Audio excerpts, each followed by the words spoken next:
Excel ಶಾಲೆಗೆ ತಮ್ಮೆಲ್ಲರಿಗೂ ಸ್ವಾಗತ. ನಾನು ನಿಮ್ಮ ಕನ್ನಡದ ಹುಡುಗ ಪ್ರದೀಪ್. ಮೈಕ್ರೋಸಾಫ್ಟ್ ಎಕ್ಸೆಲ್ ಅನ್ನು ಕನ್ನಡದಲ್ಲಿ ಸುಲಭವಾಗಿ ಕಲಿಯುವಂಥ ಒಂದು ಸಣ್ಣ ಪ್ರಯತ್ನವನ್ನು ನಾನು ಮಾಡ್ತಾ ಇದ್ದೀನಿ. ದಯವಿಟ್ಟು ಈ ವಿಡಿಯೋನ ಲೈಕ್ ಮಾಡಿ, ಶೇರ್ ಮಾಡಿ, ಹಾಗೂ ನನ್ನ ಚಾನಲ್ ಇನ್ನೂ ಸಬ್ಸ್ಕ್ರೈಬ್ ಮಾಡಿಲ್ಲ ಅಂದರೆ ದಯವಿಟ್ಟು ಸಬ್ಸ್ಕ್ರೈಬ್ ಮಾಡಿ. ಬನ್ನಿ ಹಾಗಾದರೆ ಇವತ್ತಿನ ವಿಷಯ ಏನಂತ ತಿಳ್ಕೊಳ್ಳೋಣ.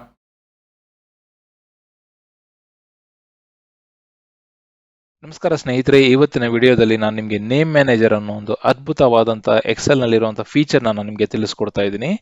ನೇಮ್ ಮ್ಯಾನೇಜರ್ ಅಂತಂದ್ರೆ ನಾವು ಹೇಗೆ ಜನರಿಗೆ ಅಥವಾ ವಸ್ತುಗಳಿಗೆ ಹೆಸರಿಡ್ತೀವೋ ಅದೇ ರೀತಿ ನಾವು ಎಕ್ಸೆಲ್ ಅಲ್ಲೂ ಕೂಡ ಕೆಲವು ಸೆಲ್ಸ್ಗೆ ಅಥವಾ ಗ್ರೂಪ್ ಆಫ್ ಸೆಲ್ಸ್ ರೇಂಜ್ಗೆ ನಾವು ಹೆಸರಿಡೋದನ್ನ ನೇಮ್ ಮ್ಯಾನೇಜರ್ ಅಂತ ಕರಿತೀವಿ.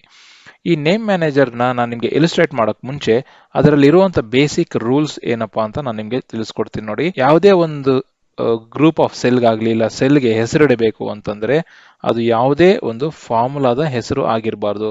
ಉದಾಹರಣೆಗೆ ನಾವು ವಿಲುಕಪ್ ಅನ್ನೋ ಒಂದು ನೇಮ್ನ ಇಡೋಕೆ ಆಗೋದಿಲ್ಲ. ಅದೇ ರೀತಿ ಯಾವುದೇ ಒಂದು ನೇಮು ಒಂದು ಸೆಲ್ ಅಡ್ರೆಸ್ ಆಗಿರಬಾರ್ದು. ಫಾರ್ ಎಕ್ಸಾಂಪಲ್ ನಮಗೆ ನೋಡಿ ಇಲ್ಲಿ ಎ ಅಂತಿದೆ, ಇಲ್ಲಿಂದ ನಾವು ಎಂಡ್ಗೆ ಹೋದ್ರೆ XFD ಅಂತ ಇದೆ. ಈ ಯಾವುದೇ ಅಕ್ಷರಗಳು ಸೆಲ್ ರೆಫರೆನ್ಸು ನಮಗೆ ನೇಮ್ ಮ್ಯಾನೇಜರ್ ಅಲ್ಲಿ ಹೆಸರಿಡೋದಕ್ಕೆ ಆಗೋದಿಲ್ಲ. ಅದೇ ರೀತಿ ನೇಮ್ ಅನ್ನೋದು ಹೆಸರು ನಮಗೆ ನಂಬರ್ ಇಂದ ಸ್ಟಾರ್ಟ್ ಆಗಬಾರ್ದು. 1 2 3 4 ಅಂತ ನಾವು ಹೆಸರು ಇಡೋಕೆ ಆಗೋದಿಲ್ಲ. ನೋಡ್ರಲ್ಲ, ಇದು ನಮಗೆ ಬೇಸಿಕ್ ರೂಲ್ಸ್.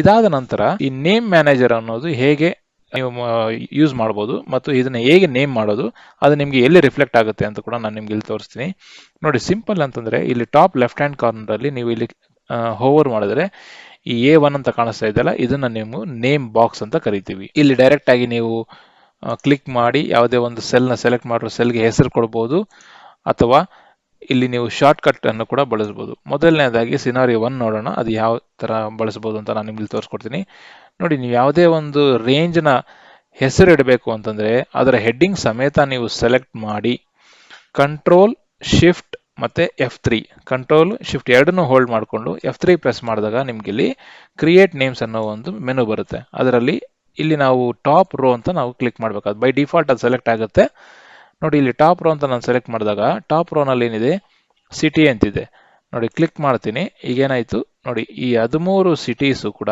ನಮಗೆ ನೇಮ್ ಮ್ಯಾನೇಜರ್ ಅಲ್ಲಿ ಸಿಟಿ ಅಂತ ಬದಲಾಯಿತು. ಅಂದ್ರೆ ಈ ಗ್ರೂಪ್ನ ನಾವು ಸಿಟಿ ಅನ್ನೋ ಗ್ರೂಪ್ ಅಲ್ಲಿ ಹೆಸರು ಕೊಟ್ಟಿದ್ದೀವಿ. ಈಗ ನಾವು ಎರಡನೇ ಸಿನಾರಿಯೋನಲ್ಲಿ ನೋಡಿ, ಇಲ್ಲಿ ಇಂಟ್ರೆಸ್ಟ್ ಇದೆ ಮತ್ತೆ ಇಲ್ಲಿ ಪ್ರಿನ್ಸಿಪಲ್ ಇದೆ. ಓಕೆನಾ, ಇಲ್ಲಿ ನಾವು ಟೋಟಲ್ನ ಕಂಡುಹಿಡಿಬೇಕು. ನಾವು ಇಲ್ಲಿ ಹೇಗೆ ಮಾಡ್ತೀವಿ ಅಂತಂದ್ರೆ ನೋಡಿ, is equal to sum of principal multiplied by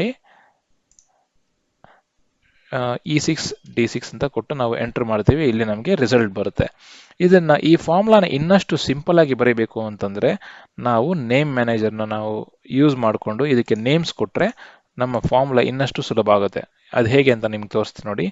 ಉದಾಹರಣೆಗೆ ಇಂಟ್ರೆಸ್ಟ್ ರೇಟ್ ಅಂತಿರೋ ಸೆಲ್ ಯಾವುದಪ್ಪ ಅಂತಂದ್ರೆ D6. ಈ D6 ನಾನು ಡೈರೆಕ್ಟ್ ಆಗಿ ಇಲ್ಲಿ ನೇಮ್ ಬಾಕ್ಸ್ ಅಲ್ಲಿ ಕ್ಲಿಕ್ ಮಾಡಿ ಇಂಟರೆಸ್ಟ್ ಅಂತ ಕೊಡ್ತೀನಿ. ಓಕೆನಾ, ಅದೇ ರೀತಿ ಇಲ್ಲಿ ಪ್ರಿನ್ಸಿಪಲ್ ಇದೆಯಲ್ಲ, ಇಲ್ಲಿ ಕೂಡ ನಾನು ಪ್ರಿನ್ಸಿಪಲ್ ಅಂತ ಕೊಡ್ತೀನಿ. ಓಕೆ, ಸೊ ಈಗ ನಮಗೆ E6 ಏನಾಯ್ತು, ಪ್ರಿನ್ಸಿಪಲ್ ಆಯ್ತು. D6 ಏನಾಯ್ತು, ನಮಗೆ ಇಂಟ್ರೆಸ್ಟ್ ಆಯ್ತು. ಈಗ ನನ್ನ ಫಾರ್ಮುಲಾ ತುಂಬಾ ಸುಲಭವಾಗಿರುತ್ತೆ. ಏನು ಅಂತಂದ್ರೆ ಇಸ್ ಈಕ್ವಲ್ ಟು ಸಮ್ ಅಂತ ಕೊಡ್ಬೋದು, ಇಲ್ಲ ಅಂತಂದ್ರೆ ಡೈರೆಕ್ಟ್ ಆಗಿ ಇಸ್ ಈಕ್ವಲ್ ಟು ಪ್ರಿನ್ಸಿಪಲ್ ನೋಡಿರಲ್ಲ, ಇಲ್ಲಿ ಬರ್ತಾ ಇದೆ ಪ್ರಿನ್ಸಿಪಲ್ ಮಲ್ಟಿಪ್ಲೈಡ್ ಬೈ ಇಂಟ್ರೆಸ್ಟ್ ನೋಡಿ. ಎಂಟರ್ ಮಾಡಿ ನಿಮಗೆ ರಿಸಲ್ಟ್ ಬರುತ್ತೆ. ಅರ್ಥ ಆಯ್ತಲ್ಲ ಸ್ನೇಹಿತರೆ? ಇಲ್ಲಿ ನೀವು ನಂಬರ್ ಚೇಂಜ್ ಮಾಡಿದ್ರು ಕೂಡ ಅದು ನಿಮಗೆ ಚೇಂಜ್ ಆಗ್ತಾ ಹೋಗ್ತದೆ. ಅರ್ಥ ಆಯ್ತಲ್ಲ? ಸೊ ಈಗ ಮೂರನೇ ಸಿನಾರಿಯೋ ನಾನು ನಿಮಗೆ ತೋರಿಸ್ತಾ ಇದ್ದೀನಿ ನೋಡಿ. ಇಲ್ಲಿ ನಾನು ಸ್ಟೇಟ್ಸ್ ಅಂತ ಕೊಟ್ಟಿದ್ದೀನಿ. ಆ ಸ್ಟೇಟ್ಸ್ ಅಲ್ಲಿ ಕರ್ನಾಟಕ, ತೆಲಂಗಾಣ, ಕೇರಳ ಅಂತ 3 ಸ್ಟೇಟ್ಸ್ ಕೊಟ್ಟಿದ್ದೀನಿ. ಅದೇ ಸ್ಟೇಟ್ಸ್ ನ ಹೆಸರುಗಳನ್ನ ಇಲ್ಲಿ ಕೊಟ್ಟು ಆ ಸ್ಟೇಟ್ ಒಳಗಡೆ ಇರುವಂತ 3 ಸಿಟೀಸ್ ನಾನು ಇಲ್ಲಿ ಕೊಟ್ಟಿದ್ದೀನಿ. ಇದು ಯಾಕೆ ಬಳಸಬಹುದು, ಹೇಗೆ ಬಳಸಬಹುದು ಅಂತ ನಾನು ನಿಮ್ಗೆ ಇಲ್ಲಿ ತೋರಿಸ್ಕೊಡ್ತೀನಿ ನೋಡಿ. ಸ್ಟೇಟ್ಸ್ ನ ಎಲ್ಲ ಸೆಲೆಕ್ಟ್ ಮಾಡ್ಕೊಳ್ಳಿ. ನೀವು control plus shift plus F3, okay, control plus shift plus F3 ಆದ್ರೂ ಟೈಪ್ ಮಾಡಬಹುದು, ಅಥವಾ ಇಲ್ಲ ನೀವು ಡೈರೆಕ್ಟ್ ಆಗಿ ಇಲ್ಲಿ ಸೆಲೆಕ್ಟ್ ಮಾಡಿ 3 ಸೆಲೆಕ್ಟ್ ಮಾಡಿ ಈ ನೇಮ್ ಬಾಕ್ಸ್ ಅಲ್ಲಿ ನೀವು ಸ್ಟೇಟ್ಸ್ ಅಂತ ಕೂಡ ಕೊಡಬಹುದು. ಓಕೆ ನೋಡಿ, ಈ 3 ಈಗ ಸ್ಟೇಟ್ಸ್ ಅಂತ ಹೆಸರು ಬದಲಾಯಿತು.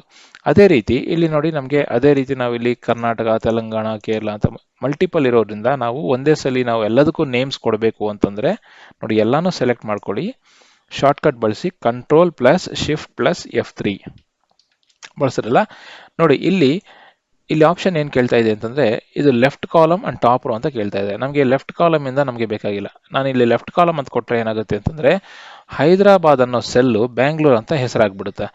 ಕೊಚ್ಚಿನ್ ಅನ್ನೋ ಸೆಲ್ಲು ಹೈದರಾಬಾದ್ ಅಂತ ನೇಮ್ ಆಗುತ್ತೆ. ಸೊ ನಮಗೆ ಅದು ಬೇಡ.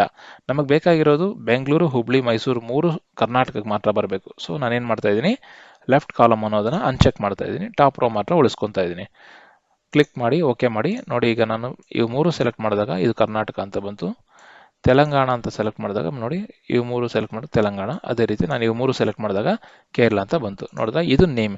ನೋಡಿ ನಾವು ಕ್ರಿಯೇಟ್ ಮಾಡಿರುವಂಥ ನೇಮ್ಸು ಎಲ್ಲಿ ಸಿಗುತ್ತೆ ಅಂತಂದರೆ ನೀವು ಫಾರ್ಮುಲಾಸ್ ಹೋಗಿ ಇಲ್ಲಿ ನೇಮ್ ಮ್ಯಾನೇಜರ್ ಅಂತ ಇದೆ, ಇದನ್ನು ಕ್ಲಿಕ್ ಮಾಡಬಹುದು. ನೋಡಿ ನಾವು ಇಷ್ಟೊತ್ತು ಕ್ರಿಯೇಟ್ ಮಾಡಿದ ನೇಮ್ಸ್ ಎಲ್ಲ ಇಲ್ಲಿರುತ್ತೆ. ಓಕೆನಾ. ಇಲ್ಲಿ ಕೂಡ ನೀವು ನ್ಯೂ ಅಂತ ಕ್ಲಿಕ್ ಮಾಡಿ ಯಾವುದೇ ಒಂದು ರೇಂಜ್ನ ಸೆಲೆಕ್ಟ್ ಮಾಡಿಕೊಂಡು ನೇಮ್ನ ಕೊಡ್ಬೋದು. ನೋಡೋದಲ್ಲ, ನೇಮ್ಸ್ನ ಡಿಫೈನ್ ಮಾಡೋದಕ್ಕೆ 3 ವಿಧಾನ. ಒಂದು ಡೈರೆಕ್ಟ್ ಆಗಿ ನೇಮ್ ಬಾಕ್ಸ್ಗೆ ಹೋಗಿ ಟೈಪ್ ಮಾಡೋದು, ಇನ್ನೊಂದು ಸೆಲೆಕ್ಟ್ ಮಾಡಿ Ctrl+Shift+F3 ಕ್ಲಿಕ್ ಮಾಡೋದು, ಇಲ್ಲ ಅಂದರೆ ಫಾರ್ಮುಲಾ ಮೆನು ಹೋಗಿ ನೇಮ್ ಮ್ಯಾನೇಜರ್ ಅಂತ ಇದೆಯಲ್ಲ ಇಲ್ಲಿ ಕ್ಲಿಕ್ ಮಾಡ್ಬೋದು, ಇಲ್ಲ ಅಂದ್ರೆ ಡಿಫೈನ್ ನೇಮ್ ಅಂತ ಕೂಡ ನೀವು ಕೊಡ್ಬೋದು. ಅರ್ಥ ಆಯ್ತಲ್ಲ ಸ್ನೇಹಿತರೆ. ಇನ್ನೊಂದು ಮುಖ್ಯವಾದ ವಿಷಯ ಏನಪ್ಪಾ ಅಂತಂದ್ರೆ, ನೀವು ಯಾವುದೇ ಒಂದು ಸ್ಪೇಸ್ ಇರುವಂತದನ್ನ ನೀವು Ctrl+Shift+F3 ಶಾರ್ಟ್ ಕಟ್ ಬಳಸಿದರೆ ಆ ಸ್ಪೇಸ್ ಅನ್ನೋದು ಅದು ತಗೊಳೋದಿಲ್ಲ, ಸ್ಪೇಸ್ ಅಂಡರ್ಸ್ಕೋರ್ ಆಗಿ ರೀಪ್ಲೇಸ್ ಆಗುತ್ತೆ. ಉದಾಹರಣೆಗೆ ನಾನು ಇಲ್ಲಿ ನೋಡಿ ತಮಿಳ್ನಾಡು ಅಂತ ಕೊಡ್ತೀನಿ. ತಮಿಳ್ನಾಡು ಅಂತ ಕೊಟ್ಟು ನಾನು ಇದನ್ನ ನೇಮ್ ಮಾಡಬೇಕು. ನಾನು ಚೆನ್ನೈ ಅಂತ ಕೊಟ್ಟು ನಾನು ಇದನ್ನ ನೇಮಿಂಗ್ ಮಾಡಬೇಕು ಅಂತ ಇಟ್ಕೊಳ್ಳಿ. ನೋಡಿ ಈಗ ಇಲ್ಲಿ ನಾನು Ctrl+Shift+F3 ಕ್ಲಿಕ್ ಮಾಡಿದಾಗ ಅದು ಟಾಪ್ ರೋ ಅಂತ ತಗೊಳುತ್ತೆ, ಆದ್ರೆ ಅದು ತಮಿಳ್ನಾಡು ಅಂತ ಬರೋದಿಲ್ಲ, ತಮಿಳ್_ನಾಡು ಅಂತ ಬರುತ್ತೆ. ನೋಡಿ ಚೆನ್ನೈ ಅಂತ ನಾನು ಸೆಲೆಕ್ಟ್ ಮಾಡಿದಾಗ ನೋಡಿ ತಮಿಳ್_ನಾಡು. ಅಂದ್ರೆ ನೀವು ಯಾವುದೇ ಒಂದು ನೇಮ್ ಅಲ್ಲಿ ಸ್ಪೇಸ್ ನ ಬಳಸೋಂಗಿಲ್ಲ. ಅಕಸ್ಮಾತ್ ಬಳಸಿದ್ರೆ ಆ ಸ್ಪೇಸು ನಿಮ್ಗೆ ಅಂಡರ್ಸ್ಕೋರ್ ಇಂದ ರೀಪ್ಲೇಸ್ ಆಗುತ್ತೆ. ಸೊ ಈಗ ನಾವು ಇಷ್ಟೊತ್ತವರೆಗೂ ನಾವು ನೇಮ್ ಮ್ಯಾನೇಜರ್ ನ ಹೇಗೆ ಒಂದು ಸೆಲ್ಸ್ ಆಗಲಿ ಗ್ರೂಪ್ ಆಫ್ ಸೆಲ್ಸ್ ಆಗಲಿ ಡಿಫೈನ್ ಮಾಡೋದು ಅಂತ ನಮ್ಗೆ ಇಲ್ಲಿ ಗೊತ್ತಾಯ್ತು. ಈಗ ಇದು ಹೇಗೆ ಬಳಸಬಹುದು ಅಂತ ನಾನು ನಿಮ್ಗೆ ಆಲ್ರೆಡಿ ಇಲ್ಲಿ ಒಂದು ಫಾರ್ಮುಲಾ ರೂಪದಲ್ಲಿ ನಾನು ನಿಮ್ಗೆ ತೋರಿಸಿದೆ. ಅದೇ ರೀತಿ ಈಗ ನಾನು ತುಂಬಾ ಯೂಸ್ಫುಲ್ ಆಗುವಂತ ಫೀಚರ್ ಇದು ಎಲ್ಲಿಯಪ್ಪ ಅಂತಂದ್ರೆ ಡೇಟಾ ವ್ಯಾಲಿಡೇಷನ್, ಅಂದ್ರೆ ಎಸ್ಪೆಷಲಿ ಲಿಸ್ಟ್ ಅಲ್ಲಿ. ನೋಡಿ ಇಲ್ಲಿ ನಾನು ಮೊದಲನೇ ಸಿನಾರಿಯೋ ತೋರಿಸ್ತೀನಿ. ನೋಡಿ ಎಂಟರ್ ದ ಸಿಟಿ ಅಂತ ಇಲ್ಲಿ ಕೊಡ್ತೀನಿ. ಓಕೆನಾ. ನೋಡಿ ಎಂಟರ್ ದ ಸಿಟಿ ಅಂತ ಕೊಟ್ಟು ನಮಗೆ ಈ I13 ಅನ್ನೋ ಸೆಲ್ ಅಲ್ಲಿ ನಮಗೊಂದು ಡೇಟಾ ವ್ಯಾಲಿಡೇಷನ್ ಬೇಕಾಗುತ್ತೆ. ಸೊ ಇಲ್ಲಿ ನಾನು ಏನ್ ಕೊಡ್ತೀನಿ ಅಂತಂದ್ರೆ ಇಲ್ಲಿ ಡೇಟಾ ವ್ಯಾಲಿಡೇಷನ್ ಹೋಗ್ತೀನಿ. ಇಲ್ಲಿ ನಾನು ಲಿಸ್ಟ್ ಅಂತ ಸೆಲೆಕ್ಟ್ ಮಾಡ್ಕೊತೀನಿ. ನಮ್ಗೆ ಆಲ್ರೆಡಿ ನಾವು ನೇಮ್ ಕೊಟ್ಟಿರೋದ್ರಿಂದ ಸಿಟಿಗೆ =ಸಿಟಿ ಅಂತ ಕೊಡ್ತೀನಿ. ನೋಡಿದ್ರಲ್ಲ, ಇಲ್ಲಾಂದ್ರೆ ನಾವು ಇದನ್ನ ಸೆಲೆಕ್ಟ್ ಮಾಡಬೇಕಾಗಿತ್ತು. B6 ಇಂದ B18 ಅನ್ನೋ ಸೆಲ್ ಅನ್ನ ಸೆಲೆಕ್ಟ್ ಮಾಡಬೇಕಾಗಿತ್ತು. ನಾವು ಆಲ್ರೆಡಿ ಹೆಸರು ಕೊಟ್ಟಿರೋದ್ರಿಂದ ಅದಕ್ಕೆ ನಾನು ಆ ರೇಂಜ್ ನ ಸಿಟಿ ಅಂತ ಕೊಡ್ತಾ ಇದ್ದೀನಿ. ನೋಡಿ ಇಲ್ಲಿ ನಮಗೆ ಸಿಟೀಸ್ ಎಲ್ಲ ಬರುತ್ತೆ. ನೋಡಿದ್ರಲ್ಲ. ಇನ್ನೊಂದು ಇಂಟ್ರೆಸ್ಟಿಂಗ್ ಡ್ರಾಪ್ ಡೌನ್ ಅಲ್ಲಿ ಎರಡನೇದೇನಪ್ಪಾ ಅಂತಂದ್ರೆ ನೋಡಿ ನಾವು ಕರ್ನಾಟಕ ಅಂತ ಸೆಲೆಕ್ಟ್ ಮಾಡಿದಾಗ ಕರ್ನಾಟಕ ಅಲ್ಲಿರೋ ಸಿಟೀಸ್ ಮಾತ್ರ ನನಗೆ ಡ್ರಾಪ್ ಡೌನ್ ಅಲ್ಲಿ ಎರಡನೇ ಡ್ರಾಪ್ ಡೌನ್ ಅಲ್ಲಿ ಬರಬೇಕು. ನೋಡಿ ಇದು ಫಸ್ಟ್ ಡ್ರಾಪ್ ಡೌನು, ಇದು ಸೆಕೆಂಡ್ ಡ್ರಾಪ್ ಡೌನ್. ನೋಡಿ ಮೊದಲನೇ ಡ್ರಾಪ್ ಡೌನ್ ಅಲ್ಲಿ ನಮ್ಗೆ ಏನ್ ಸಿಗ್ಬೇಕು ಅಂತಂದ್ರೆ ನಮ್ಗೆ ಸ್ಟೇಟ್ಸ್ ಸಿಗ್ಬೇಕು. ಏನ್ ಮಾಡ್ತೀನಿ, ಡೇಟಾ ವ್ಯಾಲಿಡೇಷನ್ ಹೋಗಿ ಲಿಸ್ಟ್ ಅಂತ ಕೊಟ್ಟು =ಸ್ಟೇಟ್ಸ್ ಅಂತ ಕೊಡ್ತೀನಿ. ಓಕೆನಾ. ನೋಡಿ ಇಲ್ಲಿ ಸಿಟಿಯಲ್ಲಿ ಏನಿತ್ತು ನೋಡಿ ಕರ್ನಾಟಕ. ಈಗ ನನಗೆ ಎರಡನೇ ಡ್ರಾಪ್ ಡೌನ್ ಅಲ್ಲಿ ಕರ್ನಾಟಕ ಅಂತ ಸೆಲೆಕ್ಟ್ ಮಾಡಿದಾಗ ಬರೀ ಬೆಂಗಳೂರು, ಹುಬ್ಳಿ, ಮೈಸೂರು ಮಾತ್ರ ಆಪ್ಷನ್ ಸಿಗಬೇಕು. ಅದೇ ರೀತಿ ನಾನು ತೆಲಂಗಾಣ ಅಂತ ಚೂಸ್ ಮಾಡಿದಾಗ ಹೈದರಾಬಾದ್, ಸಿಕಿಂದ್ರಾಬಾದ್, ರಾಮೋಜಿ ಸಿಟಿ ಇವು 3 ಮಾತ್ರನೇ ಸೆಲೆಕ್ಟ್ ಆಗಬೇಕು. ಇದಕ್ಕೆ ಹೇಗೆ ಇದನ್ನ ಡ್ರಾಪ್ ಡೌನ್ ಹಾಕ್ಬೋದು ಅಂತಂದ್ರೆ ನೋಡಿ ಎರಡನೇ ಸೆಲ್ ಅಲ್ಲಿ ನಾನು ಕ್ಲಿಕ್ ಮಾಡ್ತೀನಿ, ಡೇಟಾ ವ್ಯಾಲಿಡೇಷನ್ ಅಂತ ಕ್ಲಿಕ್ ಮಾಡ್ತೀನಿ. ಈಗ ಲಿಸ್ಟ್ ಅಂತ ಹೋಗಿ ಇಲ್ಲಿ ನಾನು ಒಂದು ಸಣ್ಣ ಫಾರ್ಮುಲಾನ ಬಳಸಬೇಕಾಗುತ್ತೆ. ಅದೇನಪ್ಪ ಅಂತಂದ್ರೆ =ಇಂಡೈರೆಕ್ಟ್ ಅಂತ ಓಪನ್ ಮಾಡಿ ನೋಡಿ ಕರ್ನಾಟಕ ಅಂತಿದೆಯಲ್ಲ ಈ ಸೆಲ್ನ ನಾನು ಸೆಲೆಕ್ಟ್ ಮಾಡ್ಕೊತೀನಿ. ಇನ್ ಕೇಸ್ ನಿಮಗೆ ಮಲ್ಟಿಪಲ್ ಡ್ರಾಪ್ ಡೌನ್ಸ್ ಇತ್ತು ಅಂತಂದ್ರೆ ಈ ಡಾಲರ್ ಸಿಂಬಲ್ಸ್ನ ನೀವು ತೆಗಿಬೇಕಾಗುತ್ತೆ. ಇಲ್ಲಿ ನಾನು ಇಲಿಸ್ಟ್ರೇಷನ್ ಪರ್ಪಸ್ಗೆ ನಾನು ಡಾಲರ್ ಸಿಂಬಲ್ನ ತೆಗಿತಾ ಇಲ್ಲ. ಓಕೆ, ಕ್ಲಿಕ್ ಮಾಡ್ತೀನಿ. ನೋಡಿ ಈಗ ನಾನು ಕರ್ನಾಟಕ ಅಂತ ಚೂಸ್ ಮಾಡಿದ್ನಲ್ಲ, ಕರ್ನಾಟಕ ಅಂತ ಚೂಸ್ ಮಾಡಿದಕ್ಕೆ ನೋಡಿ ನನಗೆ ಬೆಂಗಳೂರು, ಮೈಸೂರು, ಹುಬ್ಳಿ ಅಂತ ಬರ್ತಾ ಇದೆ. ಓಕೆನಾ. ಅದೇ ರೀತಿ ನಾನಿಲ್ಲಿ ಬೇರೆ ತೆಲಂಗಾಣ ಅಂತ ಚೂಸ್ ಮಾಡಿದೆ ಅನ್ಕೊಳ್ಳಿ. ನೋಡಿ ಇಲ್ಲಿ ನಮಗೆ ಹೈದರಾಬಾದ್, ಸಿಕಿಂದ್ರಾಬಾದ್, ರಾಮೋಜಿ ಸಿಟಿ ಅಂತ ಸಿಗುತ್ತೆ. ಇನ್ನೂ ಒಂದು ತುಂಬಾ ಅಡ್ವಾಂಟೇಜ್ ಏನಪ್ಪಾ ಅಂತಂದ್ರೆ ನಾವೆಷ್ಟೋ ಸಲ ಡ್ರಾಪ್ ಡೌನ್ ಹಾಕ್ಬೇಕಂದ್ರೆ ಒಂದು ಕಡೆ ಇದನ್ನ ಸೇವ್ ಮಾಡಿಕೊಂಡು ಒಂದು ಲಿಸ್ಟ್ ಅಂತ ತಗೊಂಡು ಇದನ್ನ ನಾವು ರೆಫರೆನ್ಸ್ ಕೊಟ್ಟಿರ್ತೀವಿ. ಪ್ರತಿ ಶೀಟ್ನಲ್ಲೂ ನಮಗೆ ಅದು ಬೇಕು ಅಂತಂದ್ರೆ ಪ್ರತಿ ಶೀಟಲ್ಲೂ ನಾವು ಈ ತರ ಒಂದು ಡೇಟಾಬೇಸ್ನ ಮ್ಯಾನೇಜ್ ಮಾಡ್ಕೊಬೇಕಾಗುತ್ತೆ. ಆದರೆ ನೇಮ್ ಮ್ಯಾನೇಜರ್ ಇಂದ ಆ ತರ ಆಗೋದಿಲ್ಲ.